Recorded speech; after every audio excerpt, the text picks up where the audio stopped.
All welcome back to another video. ഇന്ന് നമ്മൾ Madakkara phishing ഹാർബറിലേക്കുള്ള യാത്രയാണ് കേട്ടോ. വണ്ടിയിൽ കുറച്ച് പെട്രോൾ കുറവായതുകൊണ്ട് അന്ന് ഫില്ലാക്കിയിട്ടുണ്ട്. നമ്മൾ നീലേശ്വരം കോട്ടപ്പുറം വഴിയാണ് കേട്ടോ മടക്കരയ്ക്ക് പോകുന്നത്. ലക്ഷ്യം കുഞ്ഞുമത്തിയാണ്. കാരണം 2-3 ദിവസമായിട്ട് നല്ല കുഞ്ഞുമത്തി ചാകരയാണെന്ന് രാജിച്ചേട്ടൻ പറഞ്ഞായിരുന്നു. രാജി നമ്മുടെ സുഹൃത്താണ്. പുള്ളിക്ക് കാഞ്ഞങ്ങാട് മീനിൻ്റെ ബിസിനസ്സാണ് കേട്ടോ. പോകുന്ന വഴിക്ക് ചെറിയ ചാറ്റൽ മഴയൊക്കെ ഉണ്ടായിരുന്നു. കാരണം ഞങ്ങൾ നീലേശ്വരം കഴിഞ്ഞ് കോട്ടപ്പുറം പാലം വഴിയും കടന്നു പോയപ്പോൾ ചാറ്റൽ മഴ തുടങ്ങി. മത്തി വാങ്ങുന്നൊരു ഉദ്ദേശം വെച്ചാൽ അച്ചാറിടലാണ്. കാരണം വെച്ചാൽ കുറച്ച് ദിവസങ്ങളായിട്ട് മീൻ അച്ചാറിടണം എന്നുള്ള ചെറിയൊരു മോഹം പൊന്നുണ്ടായിരുന്നു. ഞങ്ങൾ നേരെ ഹാർബറിലേക്ക് കയറി. അപ്പോൾ ഹാർബറിൽ ചെറിയൊരു ഫീസ് ഉണ്ട് കേട്ടോ. ഒരുപാട് ബോക്സുകളിൽ മത്തി, കുഞ്ഞുമത്തി മാത്രമേ ഉള്ളൂ.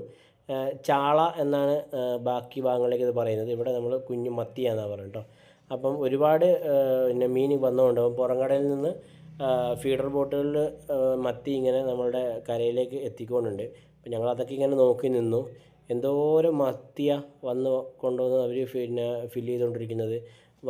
ഓരോരോ ചെറിയ ചെറിയ ബോട്ടുകളിൽ ഇങ്ങനെ വന്നുകൊണ്ടുണ്ട്. അപ്പം രാജചേട്ടൻ ഇങ്ങനെ മീനിൻ്റെ ബിസിനസ്സിൻ്റെ കാര്യങ്ങളൊക്കെ കിച്ചുമായിട്ട് ഡിസ്കസ് ചെയ്യണം. ഈ ഒരു ബോട്ട് പുതിയതായിട്ട് ഇപ്പോൾ ഹാർബറിലേക്ക് കൊണ്ടുവന്നു കേട്ടോ.